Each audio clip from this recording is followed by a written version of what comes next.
오늘 이야기 침례교회 주일 예배에 오신 여러분들 환영합니다. 우리 이 시간에 예배드리기에 앞서서 하나님 앞에 하나님 오늘 우리를 예배에 인도해 주셔서 감사합니다. 하나님 기뻐하시는 예배 드릴 수 있도록 함께 해주세요. 우리 예배를 위해서 함께 기도하시겠습니다.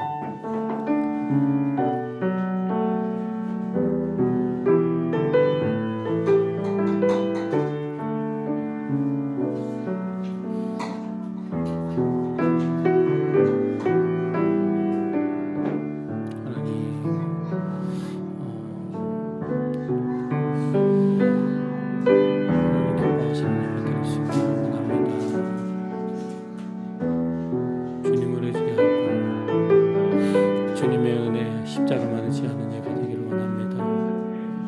하나님 은혜로 덮어주시고 우리의 힘으로 아닌 주님의 은혜로 하나님 앞에 나아갈 수 있는 그런 예배 될 수 있도록 하나님 인도해 주세요.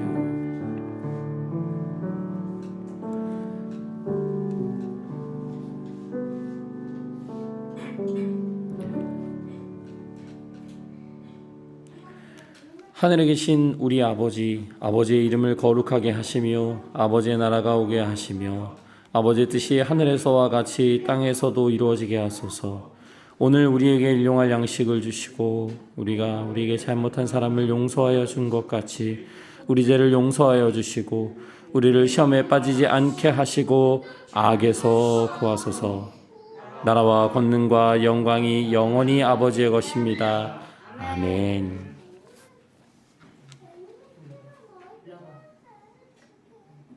우리 시간 함께 주님을 무엇보다 더 사랑해. 우리 새로운 찬양이에요. 어렵진 않은데요. 우리 한 목소리를 한번 찬양 드리도록 하겠습니다.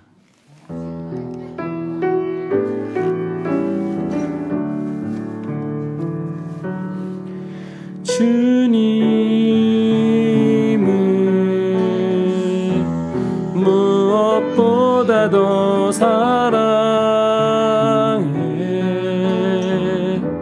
누구보다 더 사랑해. 나의 삶을 드리네. 찬양해. 거룩하신 주 찬양해.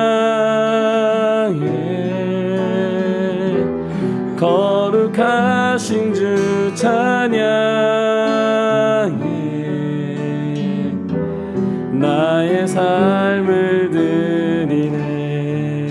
우리 계속 다시 한번 주님을 무엇보다 더 사랑해 찬양하겠습니다.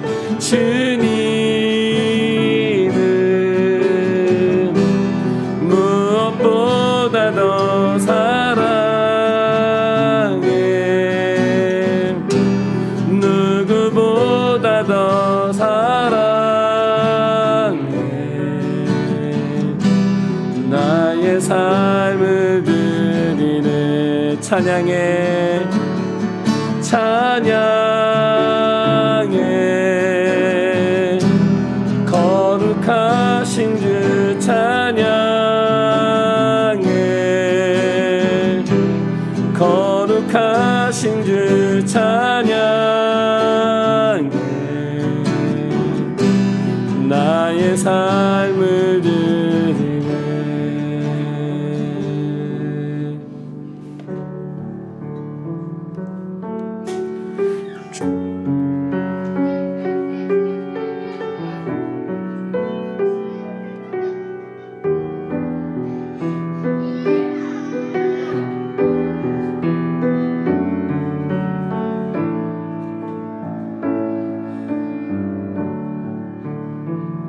주 내 삶의 주인 되시고 내 삶의 주인 되시고 새로운 일 이루셨네. 주 뜻 이루려고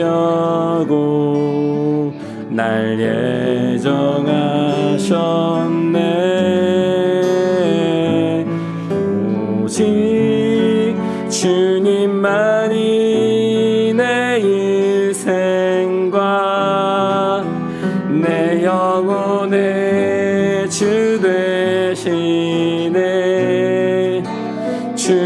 말씀 전하라. 날 선택하셨네. 주의 능력으로 인도하사 그 신의를 이루소서.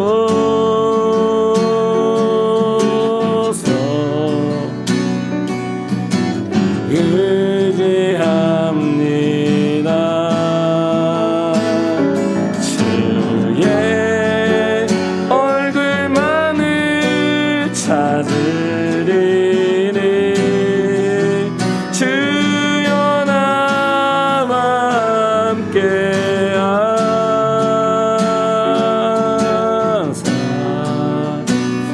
주 뜻 이루소서. 다시 한번 주 내 삶의 주인 되시고 주 내 삶의 주인 되시고 새로운 일 이루셨네. 주 뜻 이루려고 날 예정하셨네. 오직 주님만이 내 일생과 내 영혼의 주 되시네. 주 말씀 전하라. 날 선택하셨네.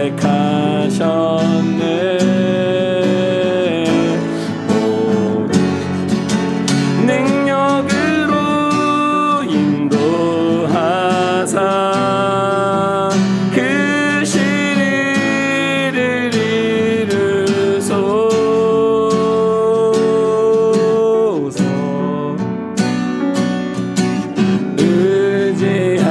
의지합니다. 주의 얼굴만을 찾으리니 주여 나와 함께하사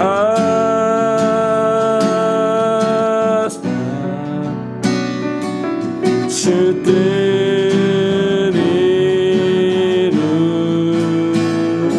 이루소서. 주의 능력으로 인도하사 주의 능력으로 인도하사 그 신의를 이루소서.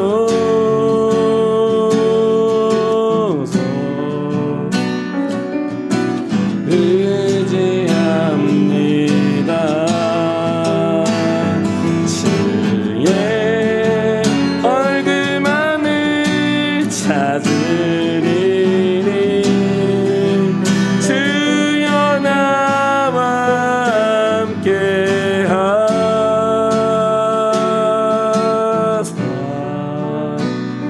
주 뜻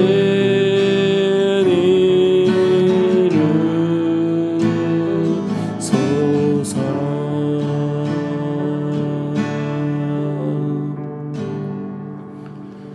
주의 사랑을 주의 선하심을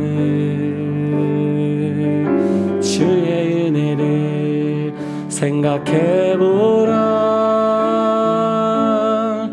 하늘보다도 더 높으신 아버지의 사랑 크고 놀랍네.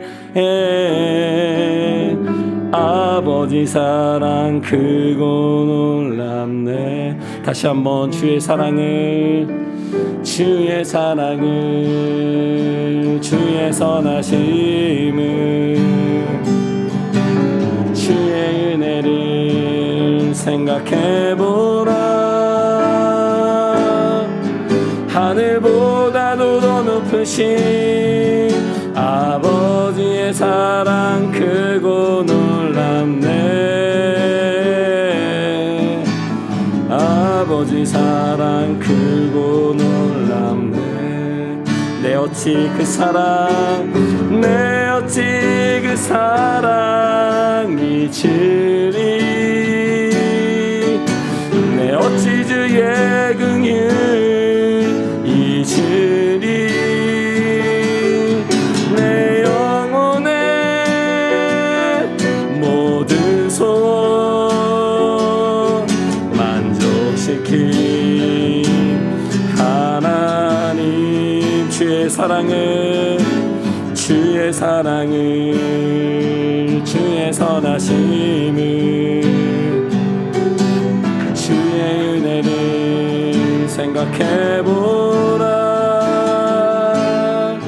하늘보다도 더 높으신 아버지의 사랑 크고 놀랍네.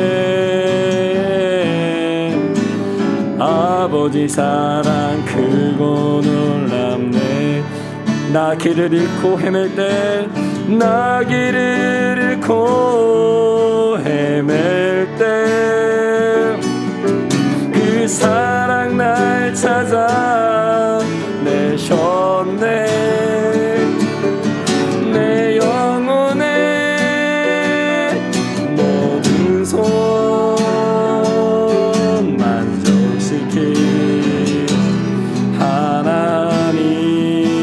주의 사랑을 주의 사랑을 주의 선하심을 주의 은혜를 생각해보라.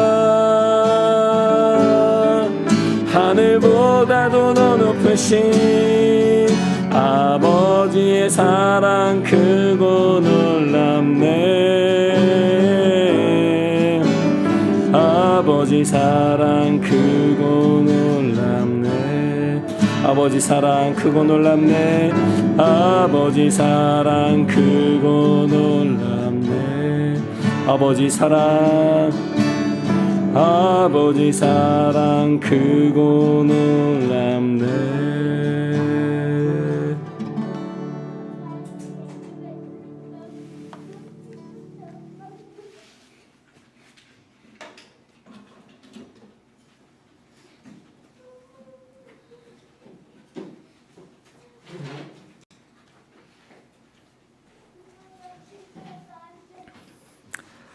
하나님 감사합니다. 이렇게 주일날 다시 한번 예배의 자리에 나와 하나님을 예배할 수 있게 인도하시니 감사합니다. 하나님을 아버지라 부를 수 있고 예수 그리스도를 주님이라 고백할 수 있는 것이 얼마나 큰 축복인지요. 주님, 다시 한번 우리가 그렇게 아버지의 자녀된 것에 대해서 감사와 찬양을 주님께 드리기 원합니다. 주님, 한 주간 살아오면서 하나님 기뻐하시지 않는 생각들 또 행동들 여러 가지 많은 것들을 행동하였습니다. 주님, 다시 한번 이 시간 예수님의 보혈로 덮어주세요. 주님, 단순히 죄를 털어버리는 의미에서가 아니라 우리가 죄를 짓는 것이 하나님 아버지의 마음을 아프게 하고 또 하나님과의 관계를 훼손하기 때문에 우리가 그것에 대해 안타까워하며 주님께 용서와 은혜를 구하는 그런 은혜를 주시기를 바랍니다. 하나님, 누가복음 말씀을 통해서 예수님이 어떠한 일을 이 땅 가운데 오셔서 행하셨는지, 그리고 우리가 제자로서 어떻게 살아가야 하는지를 배우고 있습니다. 주님, 그러나 이 세상을 살아가다 보면 지난주 말씀에 들은 것처럼 우리 마음의 성전이 무너지고 세상의 무게에 짓눌려서 하나님을 잊게 되기 쉬운 것 같습니다. 세상의 염려와 걱정들이 우리의 마음을 짓누르고 정말로 우리가 그 가운데에서 하나님을 바라보기보다는 그 걱정을 잊을 수 있는 다른 것으로 도피하고 다른 것을 추구함으로써 정말 잊으려고 하는 저희의 모습을 고백합니다. 성령님, 다시 한번 우리 가운데 충만하게 임재하셔서 우리 가운데, 우리 인생의 여정 가운데 온갖 어려움이 없을 수 없다는 것을 기억하며 그 가운데 하나님을 바라보고 주의 은혜를 사모하고 주님께 깨어 부르짖을 수 있도록 주님 우리 가운데 역사하여 주십시오. 하나님, 또한 정말로 이 세상 가운데 계속해서 어려움이 있습니다. 주님, 비를 내려주셨는데 더 많은 비를 내려주셔서 이 땅에 가뭄이 해소되게 하시고 기근이 있는 곳, 전쟁이 있는 곳, 또한 여러 가지 그런 사회 문제 속에서 어려움을 겪고 있는 많은 사람들에게 하나님 도움의 손길을 보내주시고 인도하시며 위로하여 주시기를 바랍니다. 그리고 저희가 이야기 침례교회 우리 가족들이 우리 주변에 있는 이웃들을 예수님의 마음으로 섬기고 마음으로 함께하는 그런 공동체 될 수 있도록 주님 도우시고 인도해 주십시오. 감사드리며 예수님의 이름으로 기도합니다. 아멘.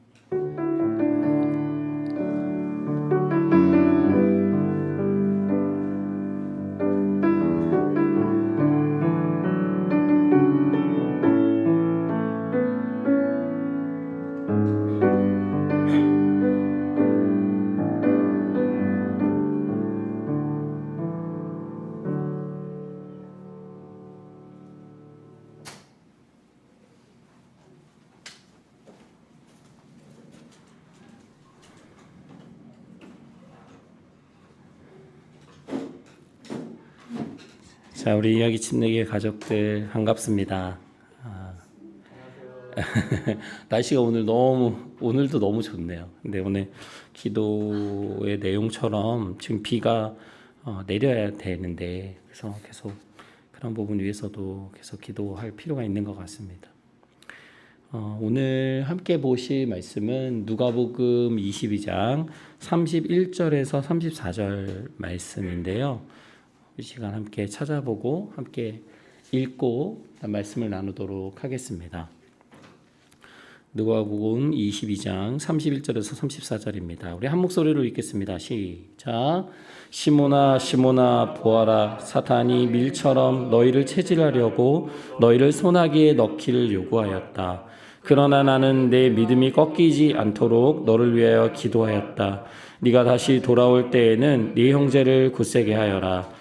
베드로가 예수께 말하였다. 주님, 나는 감옥에도 죽는 자리에도 주님과 함께 갈 각오가 되어 있습니다. 그러나 예수께서 말씀하셨다. 베드로야, 내가 네게 말한다. 오늘 닭이 울기 전에 네가 3번 나를 모른다고 할 것이다. 아멘. 오늘 말씀의 제목 우리 한번 읽어볼게요. 시작. 제자들을 사랑하시는 예수님. 아마 제 생각에 저희가 누가복음 이제 거의 끝을 향해 가고 있는데요. 오늘 22장이 가장 길지 않은가요? 그렇죠? 그래서 굉장히 말씀 본문이 깁니다. 70 몇 절까지 있어요. 그래서 여러분, 말씀 본문이 길다고 설교가 긴 걸까요?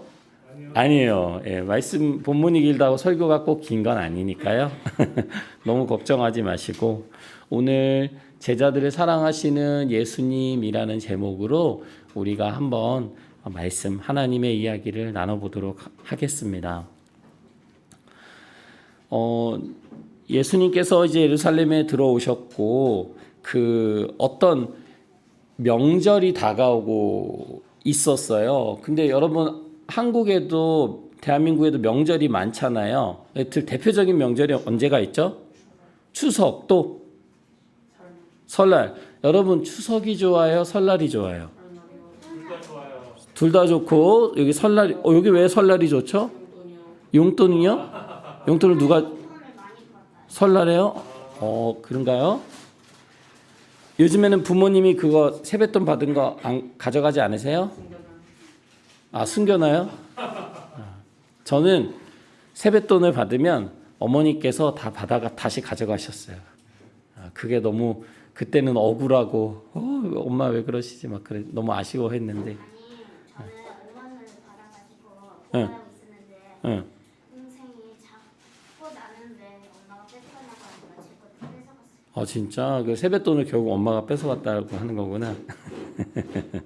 자, 맞아요. 우리에게 그렇게 민속 명절이 있듯이 그 이스라엘 유대 사회에도 중요한 명절이 있었는데 이때 어떤 명절이 다가오고 있었냐면 유월절이라고 하는 무교절이 다가왔대요. 이름이 참 어렵죠. 따라해볼까? 유월절, 무교절, 자, 이 원래 유월절과 무교절은 조금 다른 거예요.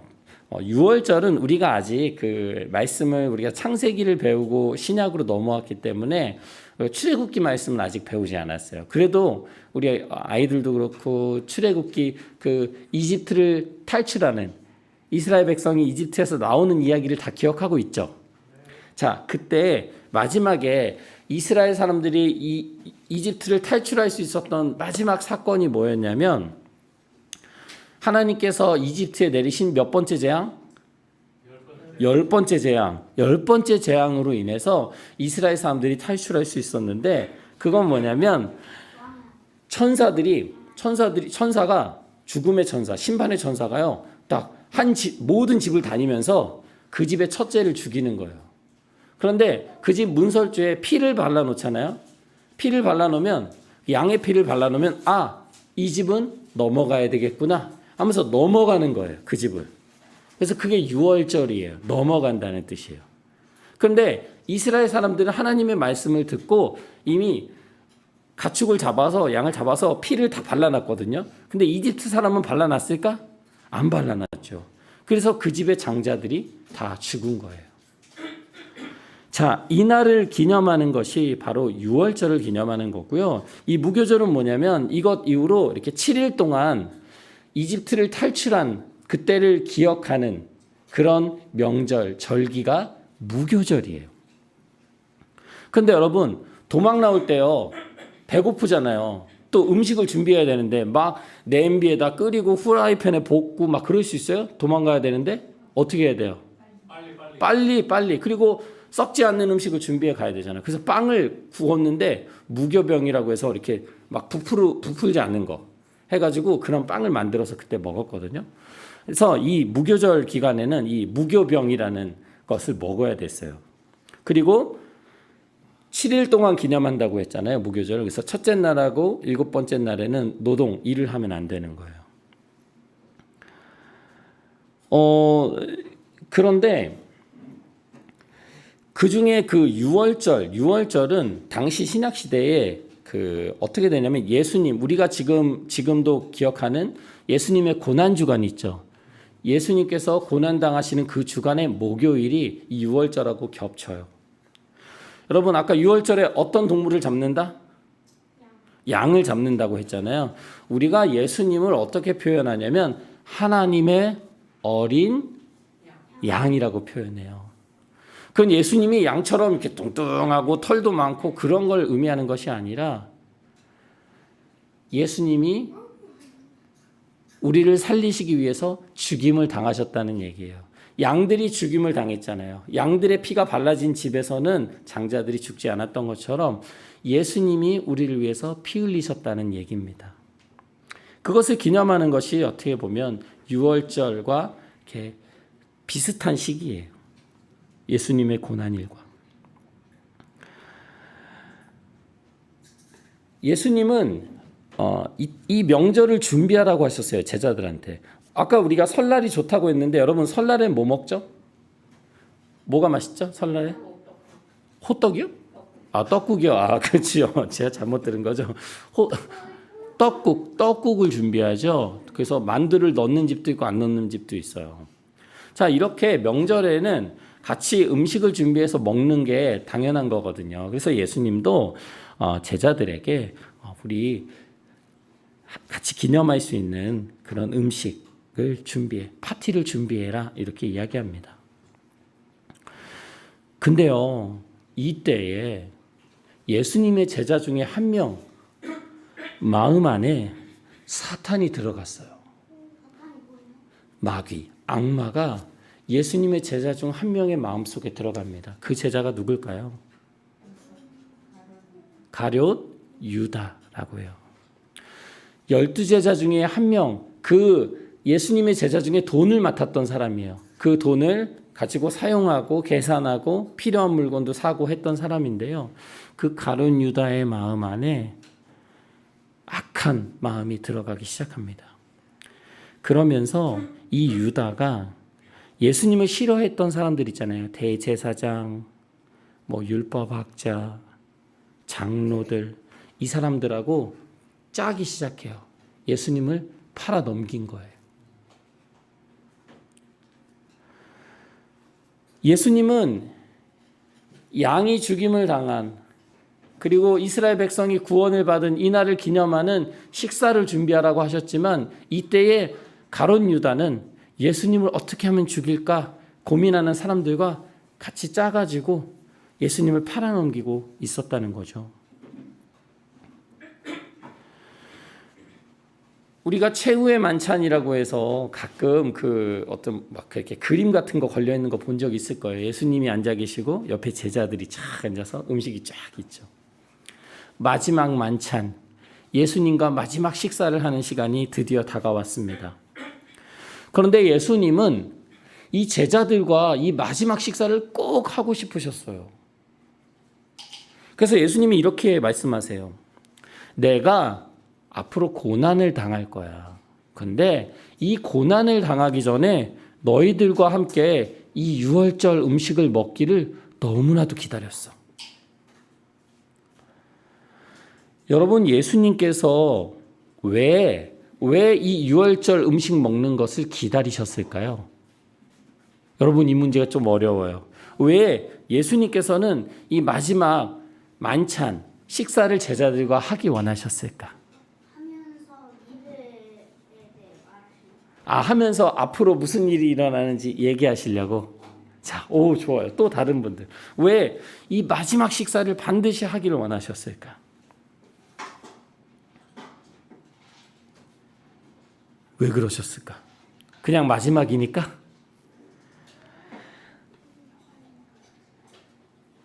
여러분, 이 마지막 만찬을 아까 그랬죠. 유월절, 무교절, 이 명절을 기념하는 그때의 식사를 한 거잖아요. 예수님은 이 마지막 식사를 통해서 제자들이 앞으로 예수님이 고난당하시는 그 사건을 이 유월절, 양이 죽임을 당하는 그 사건과 같이 이해하기를 원하셨던 거예요. 다시 말씀드리면 양들이 죽임을 당했던 그 사건이 단순히 옛날의 사건이 아니라 이제 예수님께서 고난당하시고 죽임을 당하실 건데, 그 사건과 옛날 이스라엘 백성들이 탈출했던 그 사건이 연관이 있다는 것을 제자들이 알기를 원하셨던 거죠. 여러분, 아까 우리가 설날 때는 떡국을 먹는다고 여러분이 말씀하셨는데요. 이때 예수님은 제자들과 함께 무엇을 떼어서 나눠주셨어요. 먹으셨어요. 뭘 떼셨을까? 빵을 떼서, 무슨 빵이었을까? 포켓몬 빵? 아니죠. 예수님 빵? 예수님 그려져 있는 빵? 예수님 살로 만든 빵이요? 너무 잔인한 거 아니에요? 책에서 그렇게 나와 있어요? 이게 맞는데 어떤 부분은 맞거든요. 근데 진짜 살로 만든 빵은 아니에요. 그 못 먹죠. 그 예수님 살은 맞는데요. 너무 잘 얘기해 줬는데 일반 빵이었어요. 빵인데 그 빵을 떼잖아요. 이렇게 떼어서 나눠주는 거. 그리고 빵이 부서지잖아요. 그리고 먹을 때도 부서지고요. 이 빵을 떼서 나눠주면서 예수님이 뭐라고 하시냐면, 이것은 너희를 위하여 주는 나의 몸이다. 나의 살이다. 라고 말씀하신 거예요. 단순히 이거 맛있는 빵이야 먹어 이렇게 하신 게 아니고요. 이 빵 있잖아. 이 빵은 나의 몸인데 내가 너희를 위해서 주는 거야. 이것은 예수님의 무엇을 이야기하는 거예요? 앞으로의 십자가에서 그 몸이 찢기고 고통받으시고 죽임을 당하는 그 사건을 이야기하는 거예요. 근데 그 십자가의 사건은 예수님이 잘못해서 그러신 거예요? 아니요. 우리를 위해서 예수님이 자기의 몸을 희생하신다는 말씀이에요. 그리고 저녁 식사 후에 예수님은 이렇게 잔 있죠. 여러분도 이렇게 컵이 있는데 잔에다가 포도주를 따라서 제자들을 나눠주셨거든요. 그러면서 뭐라고 하셨냐면, 얘들아, 이 잔은 너희를 위해서 흘리는 나의 피야. 떡과 포도주는 예수님의 무엇을 의미한다? 살과 피를 의미하는 거예요. 그러면서 예수님이 이렇게 말씀하세요. 이 잔은 너희를 위하여 흘리는 내 피로 세우는 새로운 언약이야. 새로운 약속이야. 이렇게 이야기합니다. 예수님은 우리에게 자신의 몸과 자신의 피를 우리를 위해 주시면서 새로운 약속을 하고 계시다는 거예요. 그 약속이 뭘까? 우리가 이제 앞으로 누가복음 나머지 말씀을 통해서 계속해서 알아봐야 돼요. 여러분, 이 빵과 포도주 이걸 먹고 마시면서 예수님은 예수님의 죽으심, 사람들, 제자들을 구원하시기 위해서 희생하신 예수님의 몸과 그 십자가에서 흘리신 그 고난의 피를 제자들이 기억하기를 원하셨어요. 그리고 그것을 기억하면서 우리를 구원하시고 우리를 죄에서 용서하시는 그 주님의 은혜를 알기를 원하셨던 거예요. 그것이 새로운 언약, 새로운 약속이에요. 예수님의 죽으심을 기억하는 것, 기념하는 것, 그것을 믿는 것, 그래서 하나님의 자녀가 되는 것. 여러분, 우리가 죽기 전에 하는 말을 뭐라고 하죠? 죽기 전에 하는 말. 유언이죠, 유언. 예전에 그 목사님 청소년 때 교회에서 수련회를 갔는데요. 전도사님이 오늘이 마지막 날이라고 생각해 보고 우리가 오늘 이 세상을 사는 마지막 날이다 생각하고 유언을 한번 적어보라고 하시는 거예요. 그래서 학생들이 다 유언을 적었어요. 그래서 그거를 사람들 앞에서 몇 사람이 발표했거든요. 분위기 어땠을까? 분위기 재밌었을까요? 울고 막 슬프고 막 나는 진짜 그날이 마지막인 줄 알았어. 그분 아직도 기억나요. 목사님 친구였는데 자매였는데 그거 읽는데 너무 우는 거예요. 진짜 오늘이 마지막인 것처럼.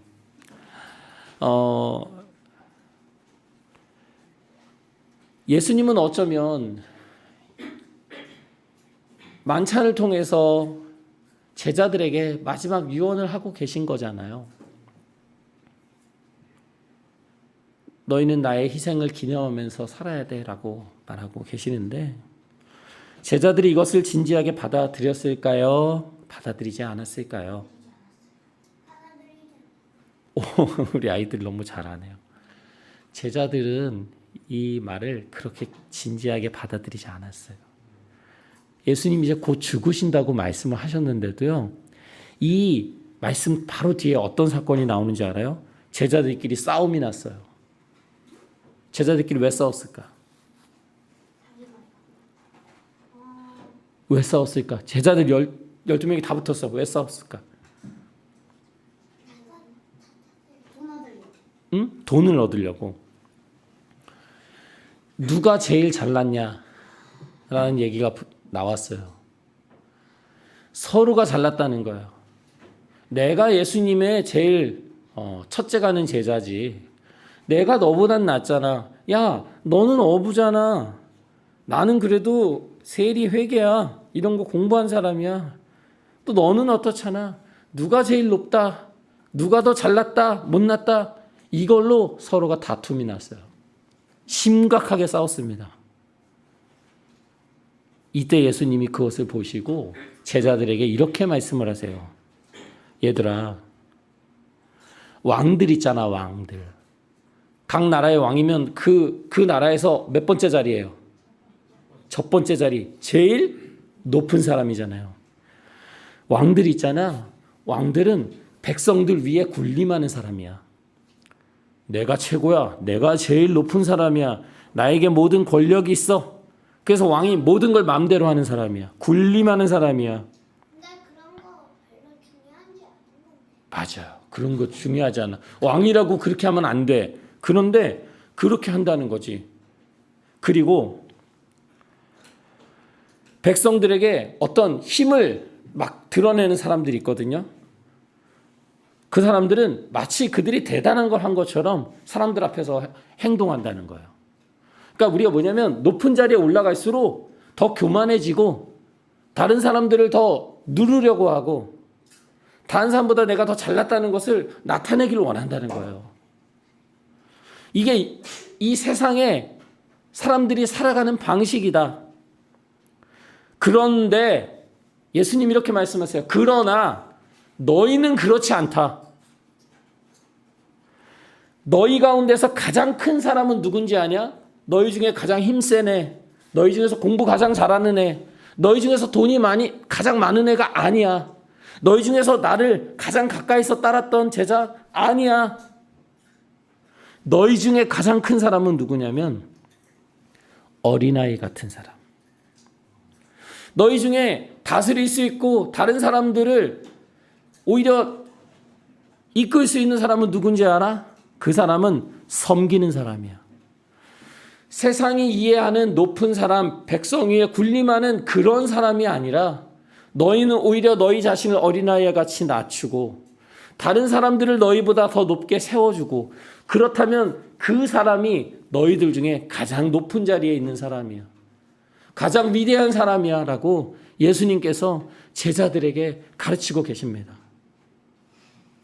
여러분 높은 자리에 올라가고 싶어요? 낮은 자리로 가고 싶어요? 높은 자리로 누구나 가고 싶죠? 이 친구들보다 다 내가 더 뛰어나고 싶죠? 잘하고 싶죠? 그게 인간의 욕망일 거예요. 누구나 저도 그런 마음이 있어요. 우리 교회가 빨리 성장해서 5만 명이 되었으면 좋겠어요.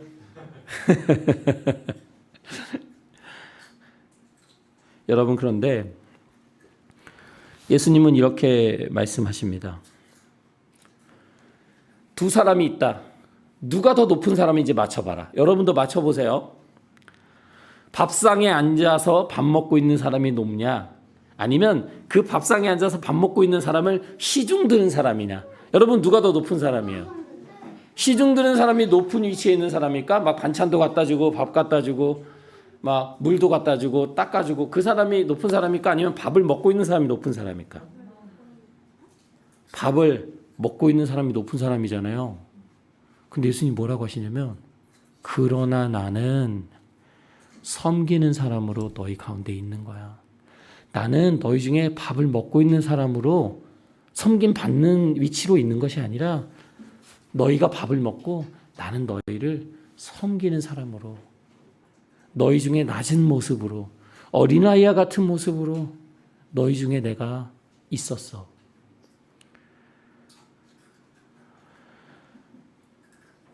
여러분 예수님은 제자들이 이제 예수님이 십자가에 달려 죽으신 이후에 그 길을 따라오기를 바라셨어요.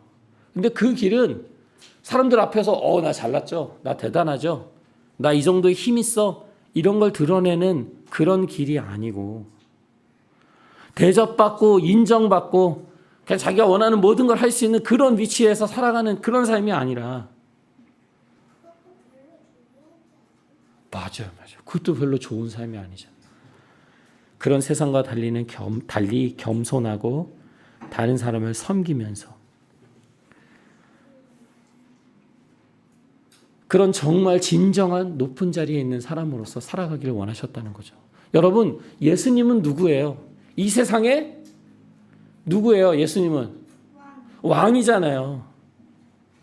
그런데 그 예수님은 군림하고 다른 사람을 막 지배하고 다른 사람에 위해서 내가 높아, 내가 잘났어 이런 왕이 아니라 우리를 섬기시는데 어디까지 섬기셨냐면 십자가에 달려 죽기까지 낮아지시고 섬기신 왕이잖아요.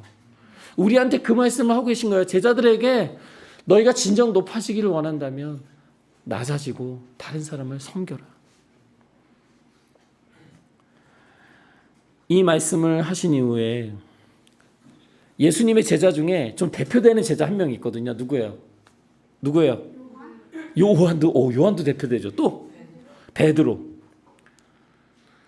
베드로의 이름이 원래 또 시몬이거든요. 그래서 이렇게 부릅니다. 시몬아, 시몬아.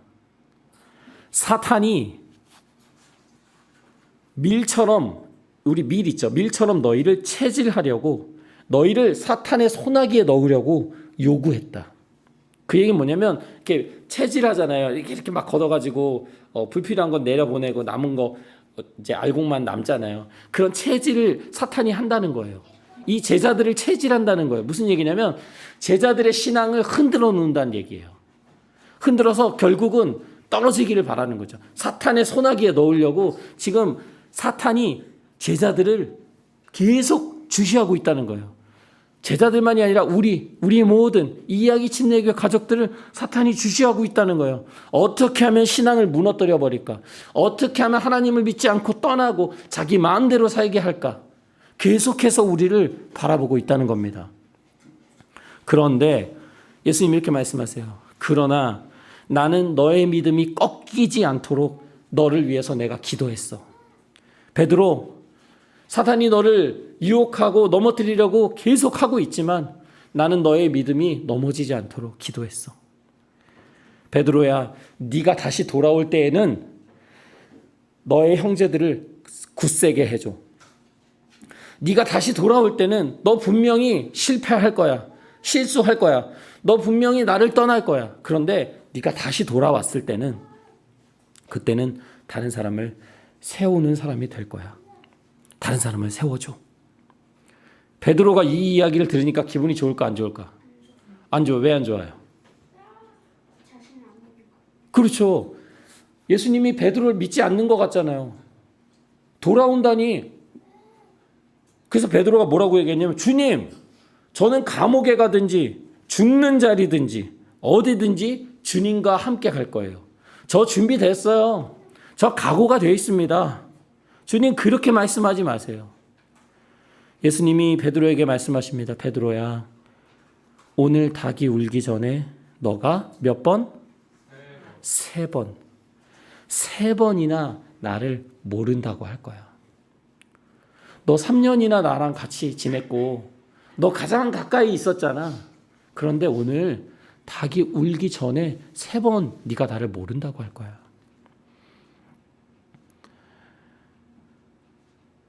여러분, 그냥 교회 다니고 편하게 신앙생활하는 것 같지만 그렇지 않아요.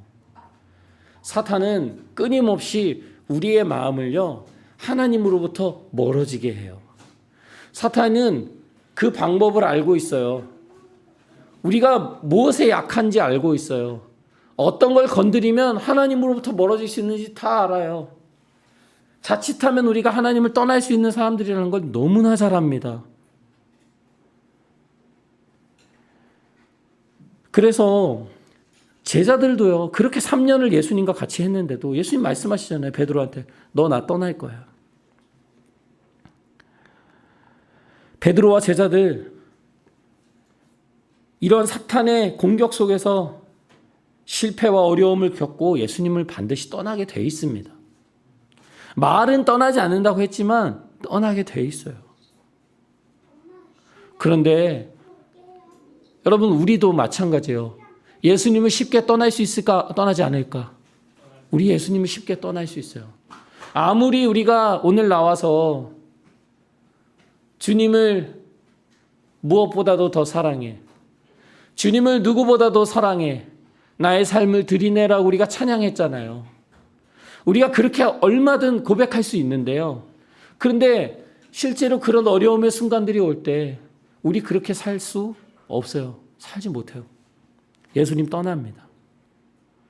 중요한 건 뭐냐? 이런 제자들을 향해서 다시 돌아와서 너의 형제들을 굳게 해라. 예수님은 제자들이 실패 속에서 다시 돌아올 것을 기대하고 계신 거예요. 예수님 우리를 바라보실 때, 야, 너 신앙이 대단해. 너는 끝까지 정말 나를 잘 따라올 수 있는 그런 나의 제자야 라고 우리를 바라보지 않으십니다. 연약하고 부족해서 세상의 유혹과 마귀의 공격에 쉽게 넘어져 버리고 때로는 아예 예수님을 모르는 사람인 것처럼 우리 뜻대로 그냥 얼마든지 하나님과 멀어질 수 있는 그런 사람들인 것을 알고 계신다는 거예요. 그렇지만 그런 베드로를 향해서 예수님께서는 베드로가 다시 돌아와서 교회를 다시 세우고 정말 우리 기독교 역사에 정말 중요한 일들을 이 베드로가 하게 되거든요. 예수님 그걸 바라보고 계신 거예요.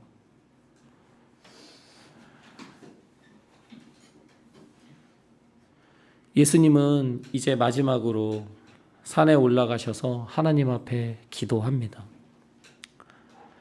근데 제자들은요 너무 피곤했어요. 졸렵잖아요. 그래서 제자들에게 예수님 뭐라고 하시냐면 너희들이 시험에 빠지지 않도록 기도해. 우리 지난주 말씀 마지막 때가 다가올수록 우리의 신앙을 지킬 수 있는 것은 깨어서 기도하는 거예요. 그냥 열심히 사는 게 아니라 하나님 앞에 늘 깨어 있는 거예요. 하나님 앞에 우리의 마음을 늘 내어드리는 거예요. 오늘 예수님께서도 이 삶의 마지막을 앞두고 나서 무엇을 하시냐면 뭐 그동안 못했던 거 버킷리스트라고 해가지고 뭐 그거 하시는 게 아니에요. 내가 어디 여행 못 갔는데야 뭐 그게 아니라 하나님 앞에 나가서 기도하십니다. 그런데 그 기도의 내용이 뭐냐면 오늘 말씀에서 이렇게 이야기해요. 하나님 아버지, 만일 아버지의 뜻이라면 내게서 이 고난의 잔을 가져가 주세요. 그러나 나의 뜻대로 되게 하지 마시고 아버지, 당신의 뜻대로 되게 해주세요.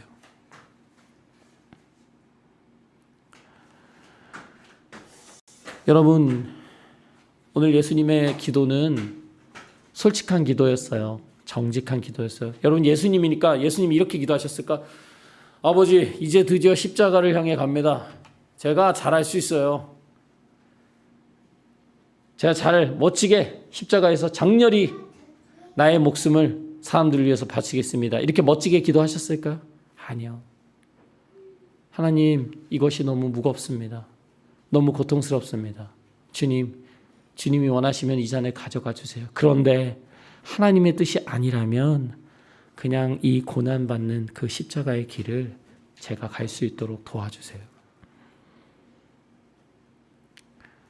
이때 천사들이 하늘로부터 와서 예수님이 기도하시는 것을 도왔다고 성경은 기록하고 있습니다. 이때 제자들은요 지치기도 했고 또 슬퍼서 예수님의 그 이야기를 듣고 그냥 또 피곤하기도 하고 그래서 다들 잠들고 있었어요. 아까 그랬잖아요. 깨어서 기도하라. 예수님이 다시 가서 너네 왜 자냐? 시험에 빠지지 않게 일어나서 기도해라 라고 말씀하십니다. 여러분, 예수님조차도 시험의 때를 견디시기 위해서는 하나님께 기도하실 수밖에 없었어요. 그런데 어떻게 마지막 때를 살아가는 우리가 하나님 앞에 기도하지 않고 하나님 앞에 대화하지 않고 하나님께 우리의 마음을 날마다 이야기하지 않고 어떻게 우리가 하루하루를 살아갈 수 있을까요? 어떻게 우리의 생각과 자신감으로 나 이렇게 잘 살 수 있어. 나 하나님 자녀로 그리스도의 제자로 나 잘할 수 있어. 이렇게 생각하는 것만큼 교만한 사람은 없을 거예요. 여러분, 예수님께서 제자들에게 이렇게 너희는 살아야 된다라고 말씀하셨잖아요. 낮아지고 다른 사람을 세우면서 살아야 된다. 그런데 여러분, 그런 삶을 사는 것 우리의 생각과 의지만으로 절대 살 수 없어요. 그것을 예수님께서 오늘 보여주고 계신 거예요.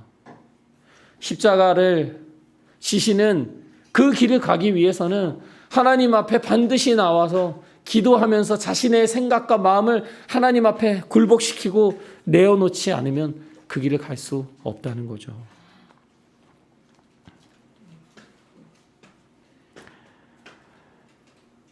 여러분, 예수님께서 이 깊은 고통의 때에 하나님 앞에 기도하면서 힘을 구하고 계신 것처럼 우리 또한 그래야 하지 않을까요? 여러분, 우리야말로 더더욱 하나님 앞에 나가서 하나님이 주시는 힘으로 하루하루를 살아야 되지 않을까요? 여러분, 예수님 그 가룟 유다가요 그 사람들하고 다 와가지고 예수님 붙잡았어요. 제자들이 어떻게 했을 것 같아요? 제자들이 어떻게 했을까? 다 같이 싸웠어요. 멋지게. 어디 예수님을 그랬던 제자가 한 명 있었어요. 누구? 제일 파이팅 넘치는 제자 누구? 베드로가 어떻게 했냐면 대제사장이 잡으러 오니까 그 종의 귀를요 칼로 베어버렸어요. 귀가 잘려나갔어요. 근데 예수님께서 어떻게 하셨냐면 칼 집어넣어. 그러면서 이 귀를 다시 치유해 주시죠. 베드로에게 안 돼. 너 옳지 않아. 그리고 순순히 사람들에게 끌려가시는 거예요. 제자들 도망가는데요. 100m가 그렇게 빠를 수가 없어요. 선수들이 보통 남자들은 9초대 맞죠? 여자 선수들이 10초대인가요? 그런데 제자들은 몇 초대에 나왔을까? 100m. 100m 한 11초. 이 아마추어에서는 정말 가장 빠른 속도 11초대로 정말 빠르게 다 도망갔어요. 왜 도망갔을까? 자기도 잡힐까 봐. 다행히 베드로만요 조금 거리를 두고, 왜냐면 아까 예수님한테 말해놓은 게 있잖아. 예수님 제가 안 떠날 거예요 했잖아요. 그래서 거리를 두고 베드로가 따라갑니다. 또 요한복음 말씀에 의하면 다른 한 제자가 또 멀찍이 따라갔다고 하는데 아마 그 제자가 요한이 아닐까라고 생각해요. 그런데 이렇게 멀찍이서 예수님을 보고 있었는데요. 이제 날이 추워서 불을 쬐고 있었거든요. 그런데 거기 있는 사람이 베드로를 알아봤어요. 그러면서 뭐라고 하냐면 이 사람 예수님과 함께 다니던 사람이에요. 베드로 깜짝 놀랐어요. 나를 어떻게 알아봤지? 베드로가 뭐라고 했을까요? 아닙니다. 사람 잘못 보셨어요. 누가 저한테 한다루 씨 맞죠? 그러니까 아닙니다. 저 김씨입니다. 김복남입니다. 이렇게 할 수 있죠. 일부러 거기 그 자리 피하려고. 그런데 그래서 또 다시 앉았더니 다른 사람이 또 얘기하는 거예요. 이 사람 분명 내가 봤는데 예수님과 같이 있었는데. 그러니까 베드로가 이 사람 난 당신이 지금 무슨 소리 하는지 모르겠어요. 나 그 사람 아니에요. 이렇게 몇 번을 부인했다? 3번을 부인합니다. 그런데 이 3번째 예수님을 부인하는 이 말을 하고 있는 그 순간에 닭이 울었어요. 근데 이 닭이 말하는데 닭이 우니까 베드로가 갑자기 정신이 번쩍 들었잖아요. 근데 이때 누구랑 눈이 마주쳤을까? 예수님이 베드로를 저 멀리서 돌아보셨어요. 눈이 정확히 마주쳤어요. 베드로 눈을 어떻게 해야 될까? 감아요? 못 본 척해. 베드로를 주님께서 똑바로 보셨다라고 오늘 말씀 기록하고 있거든요.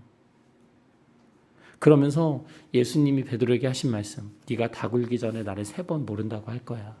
그 말씀이 생각났습니다. 그래서 베드로는 저 멀리 먼 곳으로 나가서 너무나도 슬프게 울었다 라고 오늘 말씀 기록하고 있습니다. 여러분, 베드로의 이 눈물, 베드로의 슬픔을 여러분 공감하실 수 있으실 거예요. 그렇게 예수님을 끝까지 따른다고 했지만 결국 자기도 두려운 거예요. 무서운 거예요. 그리고 베드로가 그 아내도 있고 가족들도 있고 예수님과 함께 죽지는 못하겠는 거예요. 자기가 말은 그렇게 했지만 정말 그 상황이 다가오니까 자기는 그거를 이겨낼 수 있는 힘이 없는 거예요. 사탄이 베드로의 신앙을 흔들고 있는데 그 흔드는 그 유혹과 공격에서 버틸 수 있는 힘이 베드로에게 있다 없다? 없다는 거예요. 그래서 그것이 너무 마음 아파서 울었던 거죠. 여러분, 우리도 마찬가지예요. 지금 이렇게 나와서 저도 목사라고 해서 이 앞에 나와서 이렇게 말씀을 나누지만 저라고 그런 어려운 순간들이 오고 위기의 순간들이 왔을 때 잘 버틸 수 있을까요? 자신 없어요.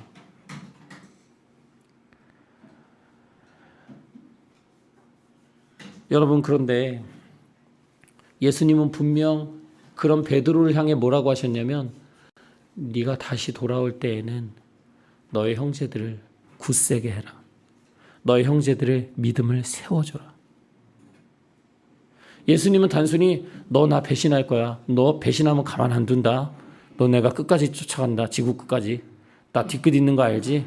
이렇게 하시는 게 아니고 베드로야 네가 나를 모른다고 할 거고 부인할 거지만 너는 반드시 돌아올 거야. 그리고 그때에는 지금의 너의 모습이 아닌 지금의 너의 모습 비겁하고 그리고 막 제자들이 다퉜잖아요. 네가 높은 사람이냐 내가 높은 사람. 다른 사람 앞에 높이기를 좋아하고 나서기 좋아하고 그건 단순히 지금의 모습이 아닌 다른 모습으로 너가 돌아와서 다른 형제들, 다른 사람들을 하나님을 믿고 잘 따라갈 수 있도록 세워주는 사람이 될 거야 라고 말씀하고 계신 겁니다. 사랑하는 이야기 침례교회 가족 여러분, 우리가 예수님을 잘 믿고 잘 따라가고 싶지만 우리가 그렇게 할 수 없는 사람들이에요. 그럴 수 있는 신앙이 없고요. 그럴 수 있는 능력이 없어요.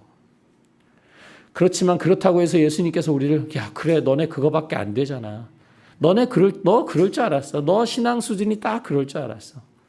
내가 너한테 뭘 바라냐.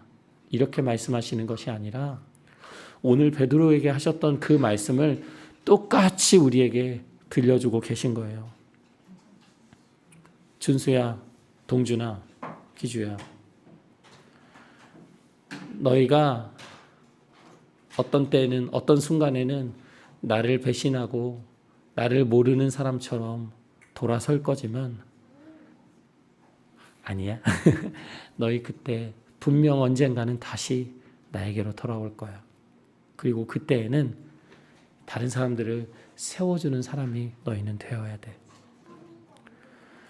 저는 하나님께서 우리를 바라보시는 그 눈빛이 대단하기를 바라시고 우리가 뭐 엄청난 일을 하기를 바라시는 것이 아니라 실패와 실수와 연약한 모습 속에서 다시 하나님 앞에 회복되고 다시 하나님의 은혜로 힘을 얻고 오늘 말씀의 주제처럼 우리를 사랑하시는 그 예수님의 사랑으로 인해서 그 예수님 그 닭이 울었을 때 베드로를 바라보셨던 그 눈빛, 그 사랑의 눈빛, 아끼시는 그 눈빛, 그 사랑과 은혜로 우리가 날마다 우리의 삶이 회복되고 하나님을 온전히 따라갈 수 있는 사람들로 능히 다른 사람들을 세워주고 섬길 수 있는 예수님이 사셨던 그러한 삶을 살 수 있는 제자들로 우리를 세워주기를 하나님께서 원하신다는 것을 여러분이 기억하시기를 바랍니다. 우리 시간 함께 기도하시겠습니다. 이 시간 기도하실 때는 하나님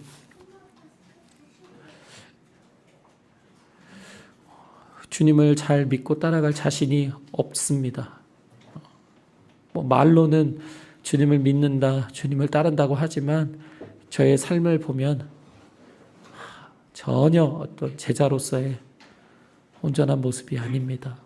하지만 오늘 베드로에게 말씀하셨던 것처럼 다시 돌아올 때에는 다른 형제들을 세우라고 말씀하신 것처럼 우리에게도 희망을 가지시고 기대하시면서 우리를 세워주실 것을 믿습니다.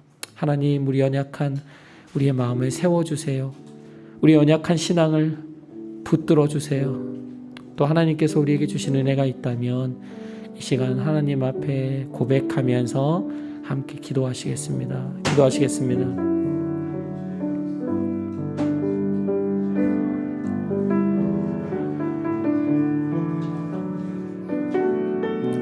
하나님, 주님 우리를 볼 때에는 하나님 주님을 잘 믿고 따라갈 수 있는 없습니다. 그런 소망이 없습니다. 주님, 하나님 아버지, 우리 연약함을 누구보다 잘 아시는 주님, 책망하지 않으시고 질책하지 않으시고 주님, 우리의 무너진 마음을 회복하기 원하시는 주님 앞에 다시 회복되어 나아갈 수 있는 우리들 될 수 있도록 하나님 인도하여 주시옵소서. 하나님 실패의 자리에서, 하나님 답답해 보이는 자리에서, 더 이상 뭔가 할 수 없게 생긴 정말 무기력한 그 자리에서 주님의 말씀을 의지하고 주님의 사랑을 의지해서 하나님 앞에 나아갈 수 있도록, 담대히 나아갈 수 있도록 하나님 도와주세요. 하나님 머물러 있지 않게 하시고 하나님의 부르심을 쫓아갈 수 있도록 하나님 우리의 마음을 날마다 세워주시기를 원합니다. 주님 앞에 돌아올 때에는 정말 능히 다른 사람을 세울 수 있는 사람들로 세워지기를 원합니다. 하나님 우리의 능력, 우리의 마음 의지하지 않게 하시고 오직 주님의 은혜와 용서하시는 사랑을 붙잡고 살아가는 우리를 될 수 있도록 하나님 인도하여 주시옵소서. 하나님 우리 이야기 침례교회가 무엇보다 주님의 은혜를 경험하는 교회 되기를 원합니다. 하나님의 은혜가 얼마나 크시고 능력이 있으신지를 경험하는 공동체 되기를 원합니다. 연약하고 부족하고 형편없는 공동체를 강하게 세우시는 그 주님의 능력을 체험하는 우리들 되기를 간절히 원합니다. 하나님 주님의 마음을 시원케 하는 하나님의 뜻을 이루는 교회 되기를 원합니다. 주님 세워주시옵소서. 강하게 하여 주시옵소서. 주님 붙잡아 주시옵소서. 하나님 우리 안에 끊임없이 사단이 공격하고 유혹할 때마다 주님 회복하시는 주님의 은혜가 더 큰 것을 알게 하여 주셔서 하나님 우리가 사단의 속삭임과 세상의 목소리에 귀 기울이지 않게 하시고 주님 진리를 붙들고 살아가는 우리들 될 수 있도록 하나님 인도하여 주시옵소서. 오 주님, 오 주님, 오 주님, 오 주님, 오 주님.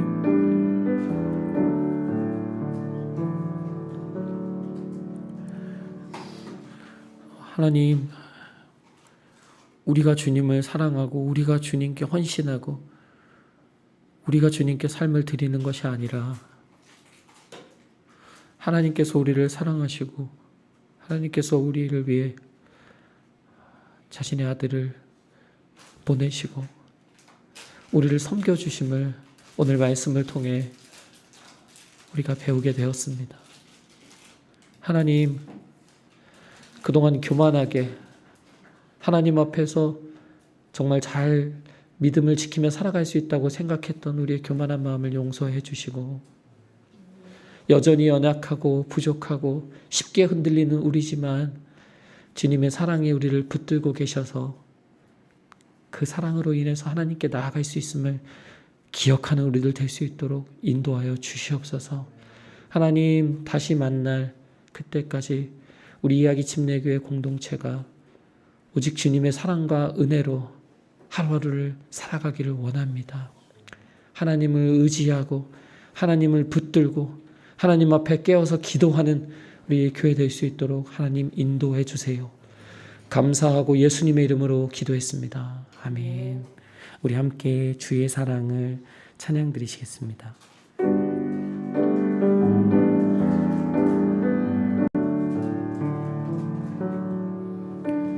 주의 사랑을 주의 선하심을 주의 은혜를 생각해보라. 하늘보다도 더 높으신 아버지의 사랑 크고 놀랍네. 아버지 사랑 크고 놀람 주의 사랑을 주의 선하심을 주의 은혜를 생각해보라.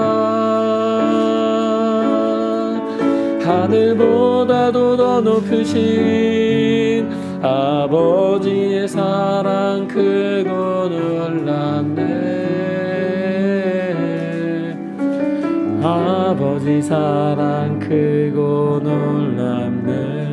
내 어찌 그 사랑이 주리 내 어찌 그 사랑이 주니 내 어찌 주의 긍휼이 주니 내 영혼의 모든 소원 만족시킨 하나님 주의 사랑을 주의 선하심을 주의 은혜를 생각해보라. 하늘보다도 더 높으신 아버지의 사랑 크고 놀랍네. 아버지 사랑 크고 놀랍네. 하나님 아버지, 날마다 우리에게 생명을 주시고 날마다 살아갈 일용할 양식을 주시니 감사합니다. 하나님, 그 감사의 마음을 담아 주님 앞에 이렇게 귀한 예물을 드립니다. 하나님, 우리의 마음과 삶도 함께 받아주세요. 이제는 우리 주 예수 그리스도의 은혜와 하나님의 넓고 크신 사랑과 성령의 함께 하시고 도우시는 그 은혜가 날마다 실패하고 실수하고 넘어지지만 우리를 회복시켜 주시는 예수님의 사랑과 은혜를 의지하며 살아가기 원하는 우리 이야기 침례교회 모든 가족들의 하루하루의 삶 가운데 영원히 함께 하실 것을 축원하옵나이다. 아멘.